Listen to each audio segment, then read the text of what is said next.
Well, so when you're at that stage, so you're at Wakefield now. You know what's happened, and then like, what was your thought process and mindset like when you finally got the facts? It was late when he came out and he said, your right artery is fully blocked, like you've been having a heart attack. Wow. And it had been 4 hours. And then when they said, we got a window, like we need to rush you to Leeds, like that's when it hit me, like Chris.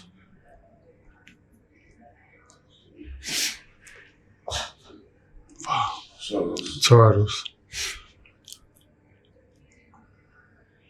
So what? What? Yeah, Chris was awesome, mate. She started crying. Kind of made me cry, but we kind of knew like how serious it was then. Yeah. What did you feel inside in terms of what was the first thing that come to your mind? It's funny because a lot of people don't know that my biological dad he passed away when I was 6, and I was around this, like he was the same age as me when he passed away, and it was weird because we spoke about this as well, me and Chris, that we both fought on my dad straight away because he was 40 when he died, and like I'm 40 this year, and like I was thinking, fuck, wonder if this is connected, and so yeah, so that kind of, like I thought about that straight away. I thought about obviously the kids and that, but yeah, like just loads of things started like rushing through my mind, but and then straight away I kind of had to snap out of it because I saw Chris upset, and like one of us needs to be strong, you know. So yeah, I just like did my best to snap out of it. Told her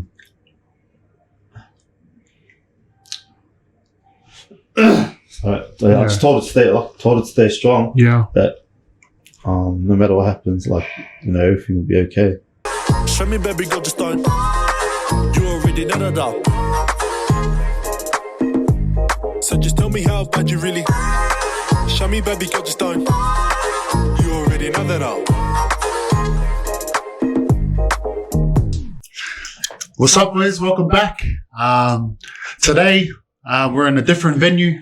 Shout out to Your Space for the new surroundings, as nice, you can see. Space. The boys are here. It's our first one for the year, so you know a lot of things have happened in the past, 4 to 6 weeks, and today the main event. My man over here. I'm very grateful that he's with us today. We'll get a bit deeper in what happened with Q, but man, it's a new year. We've all jumped on these new kind of year promises, goals, the challenges, and like honestly, it's the year of action. So so we say. And yeah, boys, what was something this year that you thought you'd want to start off with a bang? Well, I'll go first. From the oldest day, 2025, 2024. 2024. Yeah, it was planned for it to be a big year, both with our business, the foundation, the try line. Big year with footy as well, and then just kind of setting some goals for 2024 for it to be a big year. I think there's a few of us on the 75 challenge. We'll get into a bit more later on, but a few boys doing the 75 challenge, trying to kind of build the foundation to then move forward with good habits. But yeah, it's obviously a lot of times things don't go to plan. In my case, but few snitches, few boys haven't stuck to the 75. Oh, right. Maybe just call it 75 easy for those boys, eh? Boys who keep breaking. 75 part-time. So, yeah, what about you? How's It's been good. Like Jesse said, it's good to see you again, Us. Up and going. And yeah, shout out to your space. Just finished sauna before I came off. So, bless you there. nice. Nice. That's why your face looks shiny, eh? Sent it away to start the party. But now it's been good. The last 4 or 6 weeks have gone really fast. Like anything, I wanted to finish the year off strong and to build some momentum going into this year. And it's been exciting being with the new club as well.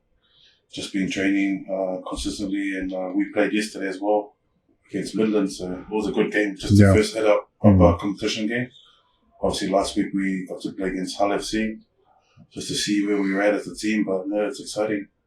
Everyone's still learning each other, how they play and all that kind of stuff. So a lot to look forward to this year. But yeah, what about you guys? No, it's been good, man. You know, I think just journaling with the missus, you know, the 75 hard. It's been eye-opening, to be honest. You know, a lot of habits have changed. You know, the kind of food we're buying has changed, and it's just all from trying to, you know, create that healthy habit and strong mindset. The thing that's kind of getting me the most with the challenge is understanding our bodies, eh? I'm learning a lot about, you know, fats, energy, sugar, and when to have them and how to have them. And then So that's the 75 challenge? Yeah. You pick a diet of your choice, so to speak. And, you know, Estelle's doing calories, but then now she's had to pick them up. I was doing the calories, but, you know, I've kind of lost a bit too much. So, you know, I've just added stuff in, you know, and I'm just eating better food. I'm probably eating more than I normally would too, but I'm eating better food. But yeah, just the reading, because you got to read 10 pages a day. Oh my gosh. The game changer in reading, man. Like, just to see, you know, you and your missus in bed, and we usually watch Netflix's. We're reading the book. 10 pages. Starter. So for people who don't know what the 75 hard challenge is, can you just like kind of give them a little bit of detail about what it is and how long it goes for? It's pretty simple, to be honest, but it's the easy things that are hard. And that's what I've learned as well. Like there's 4 things you got to do every day. For the 75 hard, it's 2 45-minute workouts a day. There's a self-help book that you got to read 10 pages. There's 4 liters of water that you got to have a day, and no alcohol. No fizzies. No junk food. And then a diet of your choice. So a diet of your choice is like, it could be anything, because some people need to put on weight, some need to lose, some go, you know, whatever it may be, but you got to stick to that. No cheat meals for 75 days straight. And I don't know if this is what everyone does, but if you do break, you have to start again. If most people that I know have broke, now not interested. Don't want any names? Name anyone, or just going to keep it between us? Mitch Clark. No way. Mitch Clark from No Limits, Bailey from No Limits. Not the name and company. What club did they play for? They play for Newcastle. So we got to tell them. Have the Eagles. And Sui doing it. How are you doing it? No, doing it with Jess. How are you going? Not too bad, Us. Have you? Jesse mentioned it's been a grind. I think that's the challenging part, is being consistent. Like we know in the past, everyone comes flying out in January, and then come February, you lost the dream, you lost the motivation, but that's where discipline kicks in. Well, Tyler was doing it too. Yeah. Wow. But seen him cooking banana cakes and everything.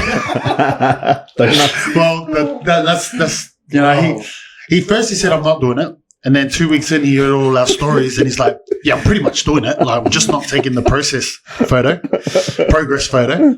And then now it's like, oh, I had a kebab on the weekend. I had wraps and had a pie and peas. Had a pizza. How have you gone? Also, have you broke or So have you I stayed don't strong? know what one he's on now. The snitch ain't there. How are you? Have you been staying strong to your 75 hard, or have you broke? Or I dropped the ball once. But it was it's coming clean. no, I dropped the ball. There's something I learned. I remember reading Atomic Habits. There's a thing that he says to not miss twice. Yeah. Mm. And so I dropped the ball there and I made sure. But I think it was a tough one as well. I think it's no excuses.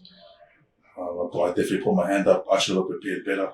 We finished training Friday night last week. It was finished about 7:30. Went straight to the launch and they had tea ready for us. Here I am thinking, dinner, steak or something, and they had pizzas and I don't know what it was, wraps and all that kind of stuff, curry as well. And so because you're playing, you want to cover load and prepare for the next day and make sure you got energy for that, the following day. So yeah. But because we all know that fighting makes your breakfast every morning. Yeah. So if you had breakfast, that means you've eaten. Yeah, breakfast. This is nighttime. So you couldn't wait 3 hours. No, it was tough, man. After training, I don't know what you. So it's only captain's run. No, Just a walk in the park, mate. I know you guys kept the run with the Eagles, but we actually, put in. Oh, no, we couldn't, but we just make sure we're prepared for food after. Yeah, that's where I dropped the ball. I learned my lesson straight away. I was like, wow. Just an example, because the boys last week, I managed to go training on Friday, and the boys brought pizzas, but obviously some of the boys who were doing the challenge were prepared with like their container of food and that. So I know you've brought up like you need the carb load and that, but yeah, it does come down to your preparation and what you do. Hey. That's it, mate. A little bird told me though that same night at training you had a soft drink.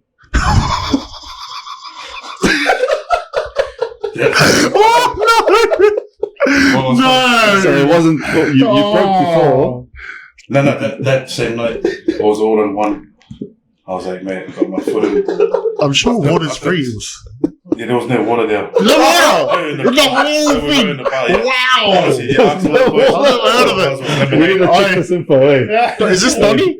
Don Costa? Yeah. So Wow, no water. No water. Where we were? No, we were in a bar. Yeah. So there was no water in the bar. And no tap. Lemonades going around. Yeah, I didn't see it. No toilets when the tap water's coming out. No, I didn't see it. I didn't see it now. That was my definitely. You know what? Our next podcast we have a little update. Yeah, we need how everyone's going. Yeah, we need to get the snitch in here. Eh? No. Maybe We we need to get get the snitch. Maybe we need to get the snitch That's the thing here. to get him out. About the big birds, eh? The rats. Hey, what stays on the club? What happens if what stays? Oh my gosh! Yeah, man. And then all of a Yeah, sudden- that's what I see at Donny leaking. Yeah. I know. Just means your environment's not together. Eh? They're not tight. No, the environment's there. just somehow Just what? on the outside of the and the foundation. You gotta try and match Oh it up. man. Nah. No, it's good to hear the updates on Yeah. what everyone's been up to, on what everyone's planning for 2024, which is going to be a big year for all of us. So, good to hear, the challenges, and good for you to put up your hand, and just like the Atomic Habits book says there, like if you are going to break, because we're not perfect, if you are going to break, just make sure you don't break twice, Right. back to back. Back to back. That's the big thing. Well, yeah, no, I think, we've broken the ice now. So we're going to get to the main event. Obviously, Q. A lot of people have heard of what happened, but they don't really know the detail of what actually happened on the day. The session we had together, just outside here. Just outside, mate. And the kind of session we had, and like, just can we kind of just take it back to when it kind of started, when you felt, and then just give us a little story on where you ended up now. Yeah, no. So this what So I experienced chest pains, but I had this chest pain before. I think I spoke to you just after the Batley game. We played a game against Batley, and I felt like after the game, my chest started getting tight, and I found it hard to breathe. And I think we put it down to the tablets I took. Yeah. I didn't take more food, so I was like, oh, maybe it's because of that. So I went home, and like I was struggling for like 20 minutes, and Chris was like, begging me to go see a doctor, and after 20 minutes the pain had gone. So I was like, thought nothing of it, and then I was just normal after that. And then it happened again 3 weeks before preseason started. I did a session with Bailey, and same thing, chest pains after the session. Went home, Chris asking me to go to doctors to go check it out. I was like, nah, I'll be fine. And I just kind of managed the pain, and then went away in 20 minutes. But I think it was the 28th. I think we came and did a session here. This is the first time I've been back since it's happened. We did, it was a full-on session. It was a tough session we did, especially after our Christmas period, enjoying the food and that. Yeah, man. So I think we're doing rower. We did 2 sets of rowers. I think it was 10, 300 and 400. Yeah. About 450. 450. So we did 10 with 30 seconds rest, minute off. Then we did another 10, minute off. And then we did the treadmill where we did 30 on. You'd come off, hold dumbbells, and then I'll go on 30 on. But I remember it was supposed to be a set of 10, I was struggling. Honestly, it was that hard. I was gone. Like, I lost count. It was supposed to be a set of 10, but I think after the 5th one, I started feeling like the chest pains again. So after the 5th one, I started feeling chest pains again. And then I was like, just try to push through it. And then on the 8th one, it started to get really bad. And I remember telling this guy, "Oos, that's it, we're done." And you were like, "Don't we have 2 more?" I'm like, nah, we said 8. We said 8, so we'll just finish there. So we're like, finished the session. And then by that stage, like, my chest pain started to get worse. I went and sat down. Thought if I sat down and rest, that will go. I went for a little bit, but then it came back straight away, and I was like, oh, maybe sauna will help. So we went into the sauna. Yeah. For those who don't know, every time we come to a session, we do 20-minute sauna. That's non-negotiable after the session. So went into the sauna. It was me, Jesse, Mitch, Bailey. 10 minutes in, like, I was like, nah, I need to go, because like the pain just started getting worse. I went and showered, got changed, went home. Just bring up, like, how long did Bailey go for? How long did you go? I don't want to, but I might as well blast him. So Bailey could only last 10 minutes in there. No way. Yeah, so Bailey had to get out. With no heart attack. Remember, I'm having a heart attack, and I've stayed in there longer than him.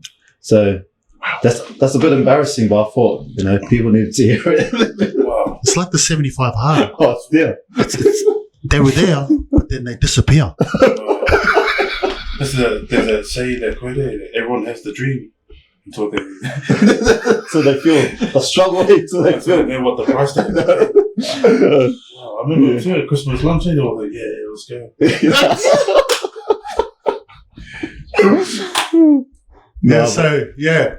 So we're in the sauna, you've left, you've gone out. Yeah.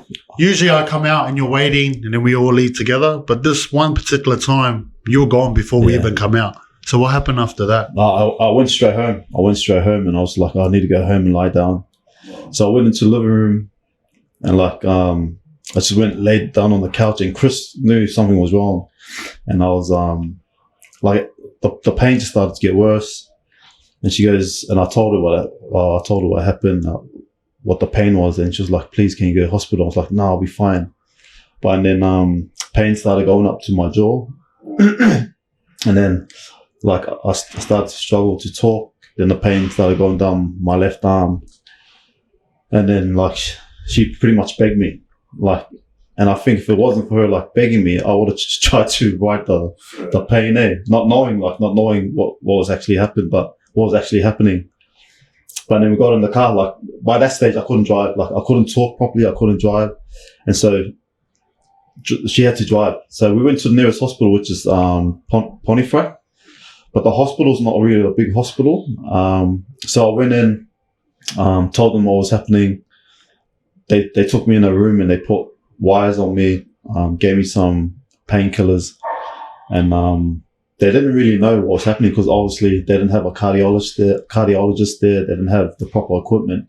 So they were like, oh, we'll take you to Wakefield. Go to Wakefield so you can see a proper doctor, and they got better equipment. And at that stage, did they know that you had a heart attack? No. Okay. So by then, they didn't fully know. Like, they didn't understand what was happening. And I think you came just before I went in. Yeah. Just before I went into the ambulance. Mitch came, Bailey as well. I hopped in the ambulance, then I went to Pinderfields. Is it the Wakefield one? Yeah. Went there, and then obviously they had the proper equipment, tested me. But the ambulance that took me, the lady that worked there, she was reading my ECG and she could see something was wrong. So when I got to Wakefield, they kind of spoke to the doctor about taking me in, making me a priority, because I think I was just going to wait. And I think if it wasn't for them, I wouldn't have gone in. And then as soon as they checked me, I think it took like 5 minutes for the doctor to come in and say, oh, we need to rush you to Leeds. Wow. Like, that's when I fully knew how serious it was. Because up until then, the whole time, I just thought it was heartburn. Like, I was like thinking, the boys are going to give it to me, I'm going to go to the hospital just for heartburn. But yeah, the doctor come in and just said, we got a window. Like, we got a certain, like, I think it's like a 6 to 8 hour window for you to go to Leeds, put you into emergency procedure for, I think it's angioplasty is what it's called, where they put a hose through my wrist all the way to my artery, and then they find out what's happening. And yeah, they had to kind of rush me there. So that's when I knew that's when they told me I was having a heart attack. My artery was fully blocked, that I needed to be rushed to the hospital, to Leeds Hospital, and perform emergency procedure. So pretty much just happened straight away. Just lucky. I think lucky Mitch was there because Chris was like, she had no car, so she couldn't come into the ambulance because it was they had to turn on the lights. Yep. So because of the lights, she couldn't come in, and so Mitch drove her to Leeds Hospital, and then I pretty much got there and went in straight away. Shout out to Chrissy. Oh, bro, yeah, she's a. Well, you know, when you're at that stage, so you're at Wakefield now. You know what's happened, and then, like, what was your thought process and mindset, like when you finally got the facts? It was Leeds when he came out and he said, your right artery is fully blocked, like you've been having a heart attack. Yeah. And it had been 4 hours. And then when they said, we got a window, like we need to rush you to Leeds, like that's when it hit me, like, Chris.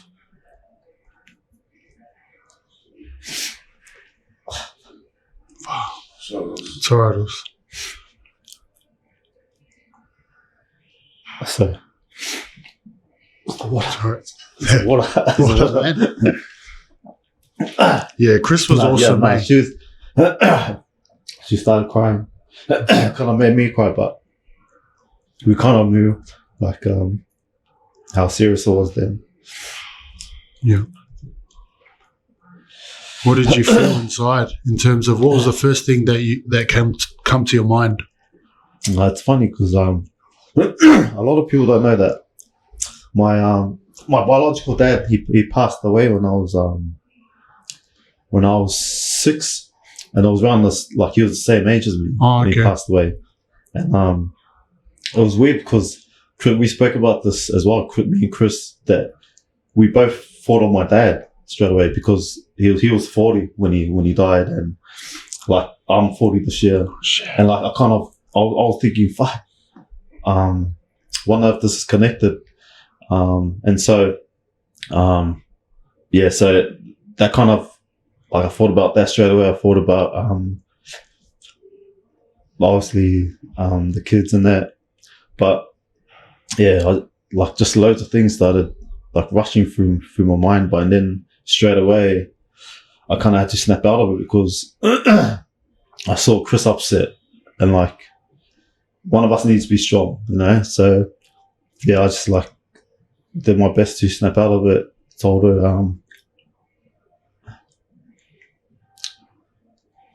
I just told her to stay strong. Yeah. That no matter what happens, like, you know, everything will be okay.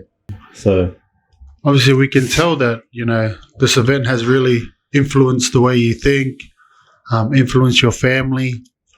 You know, like from sitting here now, you know, what could you say that you've learned from that experience in terms of like your time, you know, I think with family and I think it puts things into perspective. Yeah. And like we say that a lot, but once we have something like a really bad incident happen to you, like especially what happened to me, like now I look at life totally different. Obviously, I'm still in the healing process right now, and like there's days where mentally I struggle. I talk to my wife about like still trying to get my head around what's happened, but I know that's going to come, and I know that I can't stay in that.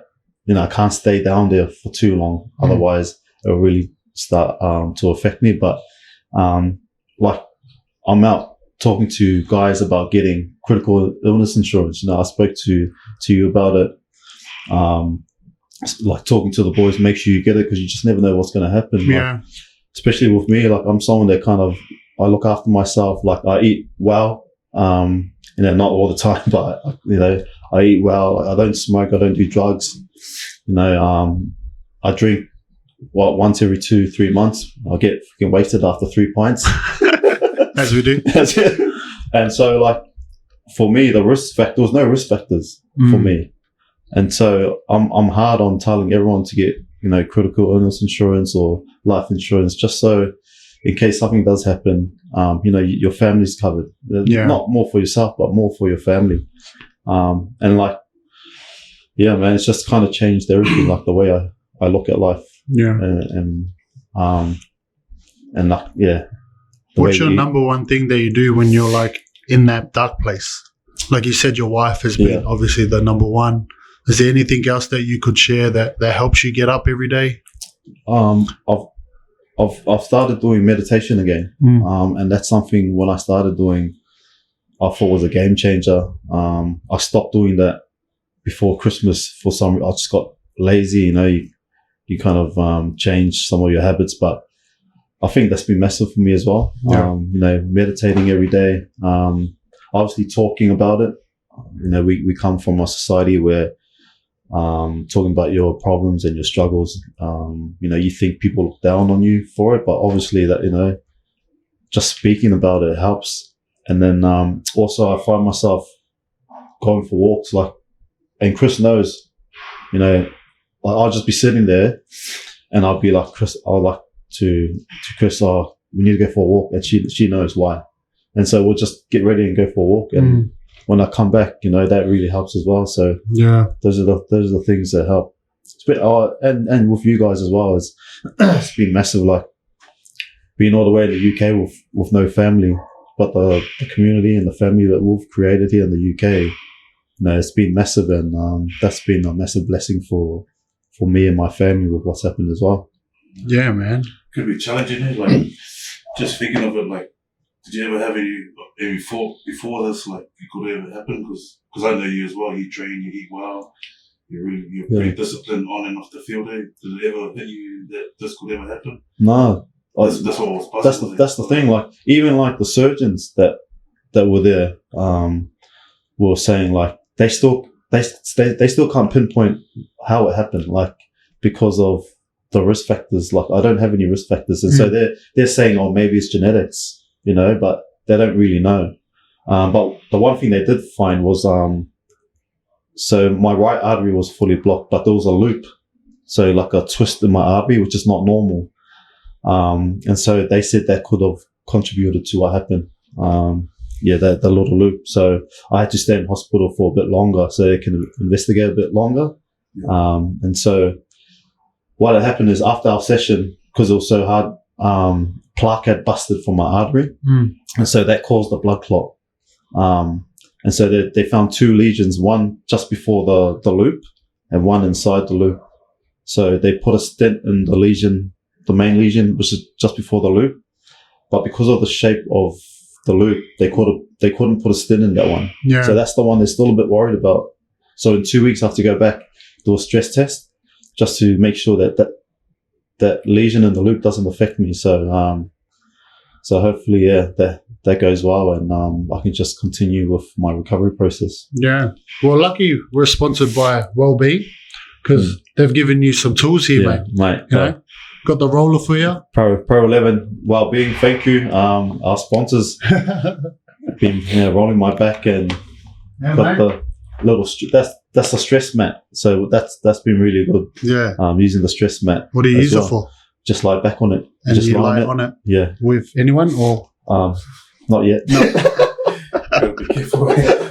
So those have got like little spikes on there. Yeah. Those are good ones. So shout out to Pro 11 Wellbeing. Let's go, man. Let's go. Equipment who are sponsoring us. The roller's been next level, especially in pre-season. The smallest roller, and you can just that can extend there. Because you can't do exercise, eh? Are you allowed to stretch and stuff? Like what? How limited are you? So right now I can just do light walking. So I can't even sweat. So they said, so I can't drive. So anything that stresses me is a no-go. Like they were just saying just before the... So the game yesterday when your son was playing against Sheffield, a lot of stress. Wow. The heart was... He had Faz going after him. Faz hitting his ribs. Titus smashing him. Oh, no. But it was good though. It was good to get out. So I just slowly been going to training. I think it had been 2 weeks and I came into training. So that was a bit of an emotional session just because it was the first time I'd been to training since it happened. And then now I've been in once a week. And hopefully I'll try coming twice this week. Yeah. Has it like changed everything, like in terms of diet between you, yourself, or your family now? Or, or that, like how your whole family looks at it now? Oh yeah, no, 100%. So my whole diet's changed. So we don't eat anything that's ultra processed. So it's whole food diet where we try and eat everything straight from the ground. You know, like your veggies and that. So no more refined carbohydrates like white rice and all that stuff. Sugar. Don't have sugar anymore. So, and my family are the same. Like obviously, to help me, you know, they've changed their eating habits to help me, but also to help themselves as well. Like we've come, like all we know is our eating habits from our parents, and you know, obviously that's not been good. Like how I was raised was just junk food, because junk food's the easiest thing to have and the cheapest thing to have, like bread, you know, and like all the fatty foods in there and the sugary foods. So I want my kids to have a foundation where they can decide, and it's not hard for them to choose the good foods over the bad food. Yeah. And so the whole family's changed, you know, our eating habits, and it's been better for us. Like we can see the difference in my kids, in their moods, and my little one's eating loads more now. They were feeling better, but I know it's a lifelong thing that we need to adapt, and right now we've been able to adapt it and feel good about it as well. So that's a big thing. It's just my big baby Phoenix. He's like struggles sometimes. Well, it'd be hard as a professional athlete. There's going to be some foods that he has to eat, you know, to get the right energies and stuff. But like you said, there's like a little bit of research behind it, and then you can find the right foods and stuff, eh? Yeah, 100%. Because us islanders, like, we're big. Yeah. And naturally big, but then we're also big and massive because of the food we eat in terms of island food. So sometimes you can't take that away from us, you know, like galo. It's just we have to eat that, like fatty, it's stuff like, it's just the oils and the oils and the bloody and that coconut cream, and I mean natural coconut cream from the island would be sick. Yeah. But it's like now we're reading everything behind, all the ingredients. Yeah. And if it's got like 4 or more ingredients, then that's not good for you. And like Chris is doing, tough. man, the research that she's doing is ridiculous. Like she's already read like 3 books in the past 3 weeks just on like diet and like what the best diet for me will be, and like just all that as well. The one thing that I do know is like the doctor said we all start with like arteries that are clear, and so over time plaque gets built up in those arteries. It's something that we can't stop. Obviously there are risk factors that can speed that up, which is smoking, bad diets, but we can also slow that process down just by our diets. And so that's what I'm trying to do with the kids, trying to slow the process down, so when they do get to my age or 50 or however old, like that, they don't have that problem. So that's another big reason why we've adapted the diet that we're doing now. No, it's crazy when your situation changes in life and how you see life different, and then new habits come in, and it's always, at the time it might be hard to go through with the whole family, but because they have a massive why in terms of you, it kind of makes it easier for everyone to adapt and buy in. Do you know what I mean? Yeah. Big ups to your family for taking that leap, because I know there's a lot of families out there that wouldn't change, or can't change, because those, it's installed, and you're pretty much going home to die faster, where you've gone home to change pretty much the whole fridge, pantry, and just to get that little percent of a chance, and you're willing to take it. And that's hard these days, because everyone wants results now. And what you're doing is more for the back end and to live longer. And look at your kids. It's massive for your kids. Like, you're doing it now, so that means they can go past 50, 60. You know what I mean? Yeah.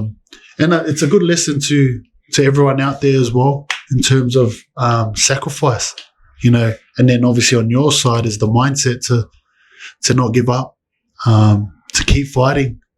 And like you said, you wake up some days and you do have them down days, and that's really powerful. That because like when we look at you, we're talking with you now, like you look fine, you actually do. And like sometimes I forget, the way you come to train and the way I see it, I forget that you're actually sick. Like you're the same but not the same. You know what I mean? Like I punched you the other week and I was like, oh fuck, just right there as well. Right there. Just joking. And then it was the reason why when you were saying 8 to nothing. You want to speak up and he said, I'm done that. 10 to 10. No, but that's the one thing I don't want to change. Like, it's for the boys to act towards me. I know the first training session, like, boys were coming up to me and like they weren't. I could tell that they were like worried about what had happened, but like they didn't know what to say. And so straight away I was like, man, just act normal. Act normal. Like, any names? Yeah, Connor Bauer. But like, but it's good to see like the boys care and like and all that. But yeah, obviously it's been like 30 days now since it's happened, and like now people are starting to act normal and kind of treat me the same as before it happened. But I joke around about it a lot, but at the same time, like like I said before, like there's days where it does hit me and it hits me pretty hard, and then there's days where I feel good, but I know that's going to be a process that's going to keep happening. And the one thing that's helped me is like, and Christine mentioned this as well, is she goes, oh, do you think starting Talk Your Walk and doing everything has helped you cope? Because she knows me before this, and 100% it has. What we're doing and like what people are doing for us, it's helped me massive to be able to cope during this time. And like I keep saying, like it's something that picks me up, when I am feeling down, and it's something that's going to keep happening. And I think if it wasn't for Talk You Walk, I'll be in a really dark place, you know, and I'll be in there for a while. So this has been a massive blessing for me, you know. Appreciate you sharing those. We definitely didn't take that lightly, what you shared, especially being vulnerable with us, and it takes courage to share what you've been through. I'm definitely inspired from it. When I did hear about it as well, like, for me, it was a big wake-up call, because I should have known, you know, kept my eye on your journey, and man, you're someone that's disciplined, and it could happen to anyone, but you didn't 100%. think, that it could happen because of your age, or Yeah. and so for me, it was like, I remember, I can't remember exactly.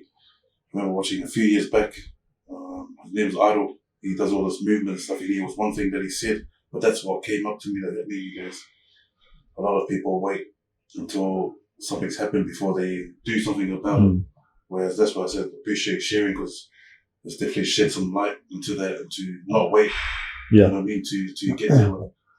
Do it straight away. Yeah, just do it. You know, them heartburns, like get a check. Yeah, Like for me, I'm yeah.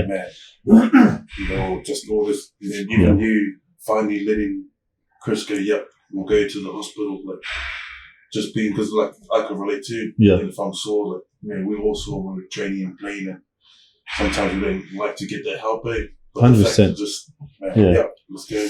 100%. You could have just said, no, Yeah. I'll stay, and who knows? No, if I waited another, so I had a 2-hour window. So they said 4 to 6 hour window, and obviously I got there and it had been 4 hours since I had my heart attack, and they said it's between 4 to 6 hours. Like, that's when your body starts shutting down, because obviously my artery was fully blocked. And I think that's the one thing Chris can't get her head around, is like, if I waited a bit longer, you know, You would have, you know, would have passed. I would have passed. Like, but, and that's the thing that we need to get rid of, is like, you know, just don't freaking be a Mr. Tough Guy and try and take the pain. Just especially a pain that you're not, you know, that's kind of familiar with. Yeah, not familiar with. That's foreign pain. Like, because this pain, it's totally different to like pain I've ever felt before. It's like, it just feels like you're getting cramps in your chest, but then it also feels like you're suffocating. And so that pain I've never experienced before. So I should have known, like straight to the hospital. You know? Was that like when you were on the row as well? Like, did you feel that? No, it was coming on. I only felt it when we were running. It was like the running, but it was like we'll do 30 seconds and then we'll go off and start holding dumbbells. That way we're not getting our breath back properly. Yeah. And so it was like holding dumbbells, running. Then after the 5th one, that's when it kind of hit me. Wow. Yeah, man. Just like I said, I'm just like, I look at it, just being grateful, you know, to get like a second chance. You know, God's given me a second chance in life, and I have to remember how serious it was. Like, and that's what I keep forgetting, because you know, I went in to get a checkup, and they said because of what happened, it damaged my heart, and so my heart's functioning at like 40 to 45%, where it should be functioning at 50 to 70. And so she's saying, like the doctor was saying, you got to understand how serious, you know, what happened to you is, and you need to like take it easy. I'm not even allowed to pick up my daughter, you know, my 3-year-old just doesn't even weigh like 10 kilos, and I'm not even allowed to pick her up. So like, that's how serious what happened was. But you know, but I look at it as being grateful and being blessed to, you know, get given a second chance. Definitely, man. God's definitely not done for you. 100%. To see you turn your pain and that into purpose and shedding light on it. I'm inspired from it. Definitely making some changes along the way. Would you have any advice, some key advice? Because I know, man, for myself as well, I had that full process. Yeah. If I was to be honest, like thinking, man, I'm still young, I'm fit, I'm running around there. Would you have any advice to people like that, or thinking, oh, it will never happen to me? Oh, just like it can happen to anyone, eh? And I think the big thing is, like, I know, like, with the way we are with food and that, we can't help but to have, you know, junk food and that. But if we can like minimize that and like, you know, build a routine over like where your eating habits are a lot better, like, you know, with your vegetable oils, your sugars, and your refined carbohydrates, that's something that can really help. And like, especially with men, like when you do feel something that's foreign, like a pain that you haven't felt before, man, the best thing is go check it out, because you never know, what can happen. And like talking to some of the boys who have had family members that have died from heart attacks, they're saying, like, a lot of them are saying, like, oh, they've got, like, say Glover, he was happy enough to share a story about his granddad. He said his granddad was having pain before he went to sleep, and because he didn't tell anyone, he passed away the next morning. Wow. And it's so easy for you to go and get it checked and for you to sort it. But if you keep that inside and not go see a doctor, They won't know. Yeah, no one will know. So that's the big one. It's crazy how it all interlinks as well, like in terms of mental health and all what we're touching on as well. Yeah. It's not to let it in, but speak it out. I think it's special to know that Talk Your Walk has helped you. And to understand that, like, it's not just the mind that we always talk about, or the emotions we feel, or the things we go through, but it's you as a person to be able to say yes, accept the help. Do you know what I mean? If you didn't want to, like, listen to Chris, you probably wouldn't have got the help that you need. And now that all the doors are open, and now you understand where you stand. And I think it's also for you, is like, if you are having tough days, it's good to think that you are a person who survived, and you're a person who can inspire someone out there that's going through the same thing as you. Because you've come out and you're saying you do have bad days, but you're like a living proof that you can have good days as well. Yeah. And for those who come out of it and have bad days all the time, you're pretty much saying, give yourself permission to be happy again. Give yourself permission to have a second chance. Give yourself permission to be grateful that you got another chance with your family or whoever it may be. So yeah, you're going to be one of those guys that's had a heart attack and come back, and you're still recovering, like you said. But like, to me, and what I see is like, everything's on a positive, and you've got a map, and you know where you're going, and you know where you need to be at certain stages, which is awesome. And it's a slow process, but you're willing to do it. And there's going to be people out there that won't be willing to do that and won't have any understanding. And everyone that's talking to them are people that haven't had a heart attack before. So you're going to be that voice now. So I think that's special in itself. If you ever feel down, to think about that as well, that you're saving others out there.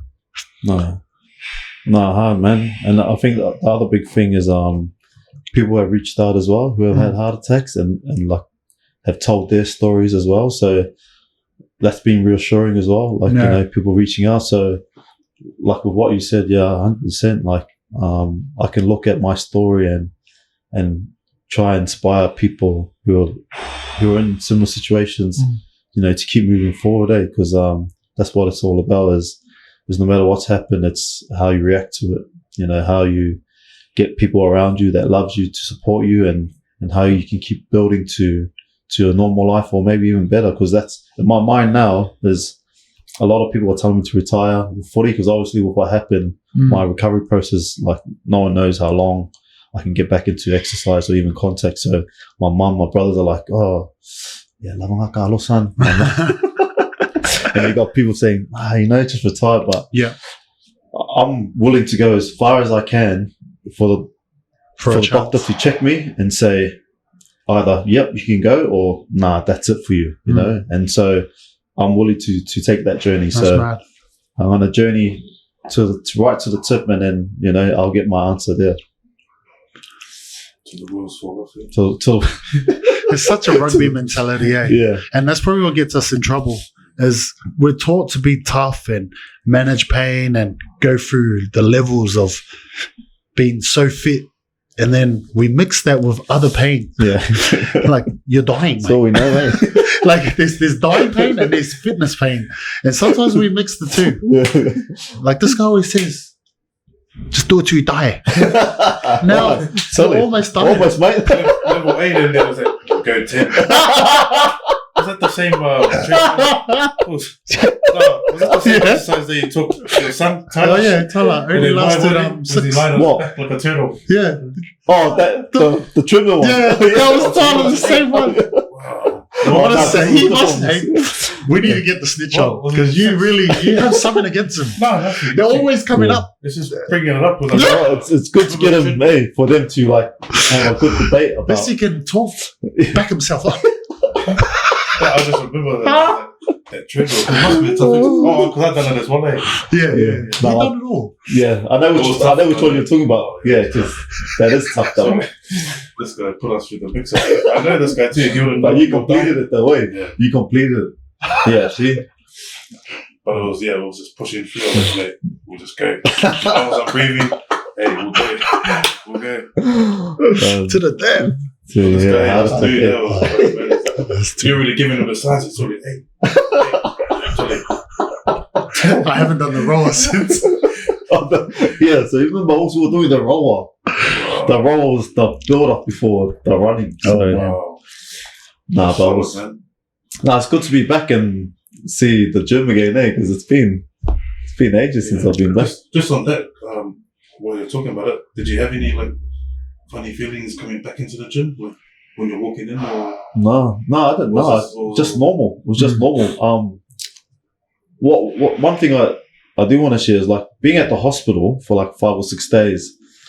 I felt sweet at the hospital. You know, like obviously you guys would like come to see me every day, and like what was happening, like with my heart attack and everything, like not like it didn't bother me. You know, I felt fine. But as soon as I got home, as soon as I went upstairs to my room, it hit me hard. I realized what had happened, and looking at my training clothes, you know, the Sheffield Eagles kit, like just looking at everything. Chris came up and like she could tell something was wrong, and like I was like, fuck, like it's just hit me, like it's hit me hard. Wow. With what's happened? But yeah, man, at the hospital, I don't know why, but yeah, it hit me hard when I got home. I think just the reality that I'm coming back to life now. I'm not in hospital anymore. Yeah. Maybe that was why. But yeah, coming to the gym, man, it was just a normal feeling. Just thinking, I can't wait to freaking conquer you again. You know, that treadmill, looking at that treadmill going, see you soon, mate. Them always scare me, mate. That's not saying. No, it's tough, man. Nah, man. Just want to thank you for being so honest with opening up with your story. Like, that's as real as it gets. You know what I mean? And hopefully to all our listeners out there that, you know, you can get a lot of value from it. And you know, you can reach out to us on Instagram, Facebook, LinkedIn now. Yeah. So, yeah, man, take advantage of this guy. He's got a lot of answers. Had a heart attack. Thank you. Yeah. Model voice, model. Let's go. Show me, baby, go just don't. You already know that.